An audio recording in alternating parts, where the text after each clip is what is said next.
So we're going to highlight just a couple of the case studies. First is the Santa Rosa Tubbs fire in 2017, where in the Coffee Park neighborhood of downtown Santa Rosa, about 1,500 homes were either lost or impacted.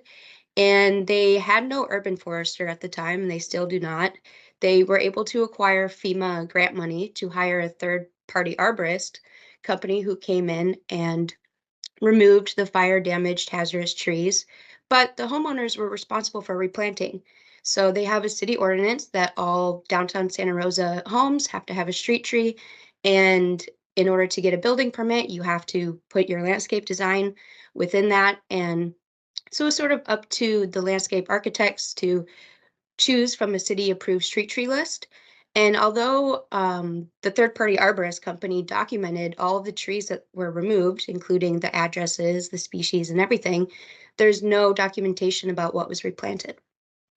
And that, next, in comparison to Ventura of the same year with the Thomas Fire, where downtown neighborhood lost about 640 homes, they have a parks manager within the Parks and Recs department who is completely responsible for removing all of the fire hazardous trees and replanting and further maintenance of all those street trees.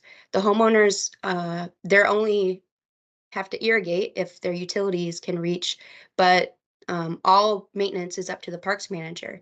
And after the Thomas Fire, there was a huge turnover within the parks department. So the current parks manager has only been working there a couple of years and has no documentation about what was removed. But there is an up-to-date tree inventory list of what was planted after the Thomas Fire. So it's sort of unclear if they are in better shape after the Thomas Fire than they were before, because there's this loss of knowledge of what was actually there. And it's just two different examples about how there's opportunity to document and understand your tree canopy before and after a fire, and how different municipalities deal with that depending on their resources.